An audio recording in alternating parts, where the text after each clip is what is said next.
another day, another motorcycle. This is the 2018 Kawasaki KLX250. This is the return of the KLX250, minus the S, minus the carburetor, plus fuel injection. Kawasaki came out with this bike, I think, in 2009, I believe, 2008 or 2009. Carried it in the lineup for up until 2013 or 14, and then it disappeared. Kawasaki says it disappeared just because around 2014 sales kind of tapered off. People weren't buying these, you know, small displacement single cylinder dual sport bikes. Fast forward 3 years later and the market's changed and people are buying these bikes again. And Kawasaki's got something special in the form of this bike, the KLX250. Basically the same bike that as its predecessor, except this thing is fuel injected. They ditched the carburetor and it's got a fuel injector with a 10-hole fuel sprayer, and that really helps it just in starting. You know, you kill the engine, press start, starts right up now, which is a nice feature. The old one was kind of a bear to start up, and it was cold-blooded. Took a long time to warm up. Don't have to worry about that problem anymore with this thing. You know, this thing's powered by a 250cc single-cylinder, 4-stroke, 4-valve head. You know, makes about 13 horsepower at the back tire. It's not the fastest thing on the road, but for cruising around town, it's okay.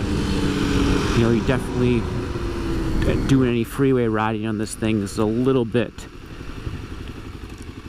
out of its comfort level. You know, this engine's really buzzy, vibrates a lot, the seat's narrow, it's a dirt bike kind of seat, so while it makes for a skinny, good for off-road riding position on the freeway, on the highway, it gets uncomfortable quick.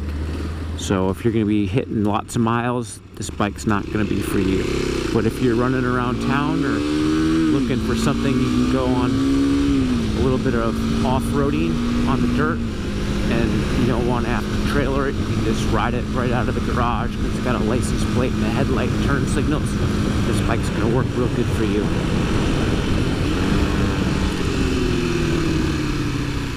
For 2018, the price on this thing is $53.50.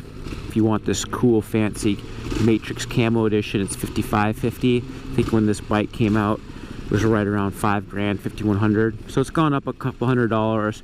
You do get fuel injection, but it would have been nice to see a little bit more. You know, this instrument cluster, it's functional, works good, but it's still the old piece. The body panels, honestly, the bike still looks pretty modern, even though it's, you know, been 8 years since it's got a facelift. It still looks pretty modern, pretty contemporary. I think it's cool that it rolls on a 21-inch front, 18-inch rear wheel combo. That makes it really good for riding off-road. The Dunlop tires they work decent. They work decent off-road, nothing too fancy, but they get the job done. Suspension, shock is fully adjustable, spring preload, compression, rebound, damping.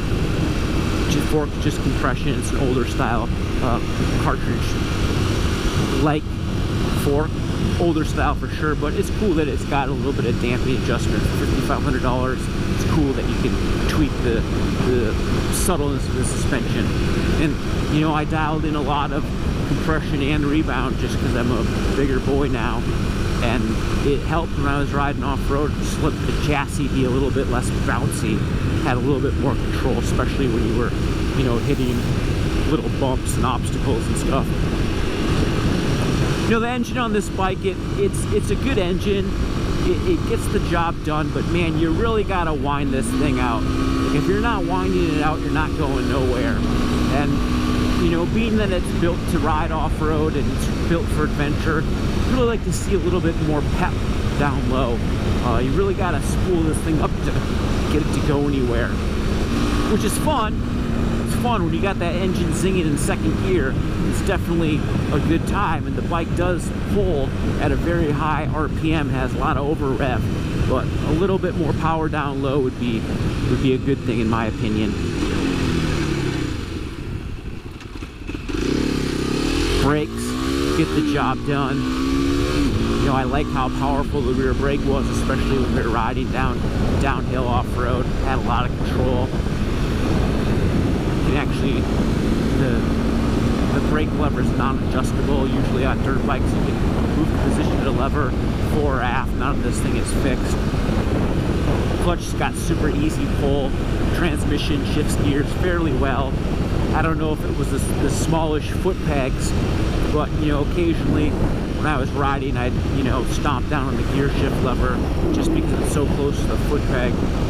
I think really a bigger set of foot pegs would be a worthwhile upgrade to this bike, especially if you're going to do, you know, a little bit more off-roading than on-roading. You're going to like a bigger set of foot pegs. You're also going to want to take that snorkel out of the airbox. I remember on the old bike, the last time I rode it many years ago, you remove that snorkel and the engine's definitely more peppy. Yeah, the cockpit is a little bit noisier, but you get a little bit more oomph. You know, pair that with a nice exhaust system, and you're gonna get this engine singing, and the engine needs a little bit of help to get singing. There's other bikes in the class that are more competent, and there's other bikes in the class that are less competent. But if you're a Cowie guy, you're looking for a simple, reliable, easy, light, fun bike that you can ride off-road, on-road, anywhere, this $5,500 KLX250 is not a bad option. If it was me, I would probably spring for something a little bit more on the upper edge of performance. I would spend that extra money to get a bike that has a little bit more performance. But if you were on a budget or not so worried about, you know, just going bonsai off-road or really just whooping it up, I think you'd be really happy with this bike. Only weighing 304 pounds, it's super light, super agile, goes exactly where you want to go. Probably only ripe in an otherwise very new rider friendly motorcycle would just be the seat height. It's kind of tall, 35 inches. Not bad for me. I'm 6 foot tall. I can put both feet flat on the ground, but if you were a shorter person, I think you'd have a little bit of hard time straddling this bike. But it's a neat bike. I'm cool. I'm happy Kawasaki returned it back to the mix. It's nice that it has fuel injection now, so you can put that exhaust on there. You can ride it at 8,000 feet and not have to worry about the jetting. It's going to be a little bit more fuel efficient and a little bit more reliable. You don't have to worry about the carbs clogging up if the bike sits for 2 months in the garage. Another fine bike from Kawasaki. And there you have it, Kawasaki KLX250. It's a fun day of riding in the hills, fun day of riding on the street, and it's good to get reacclimated with this bike. It's crazy that it ever even go out of the line. It's such a fun and affordable little dual sport. Yeah, there's better bikes in the class. There's also worse bikes in the class, but for $5,500 for this camo colorway KLX250, you really can't go wrong. This is a fun little scoot that you can ride on the dirt, ride in the street, and have some fun.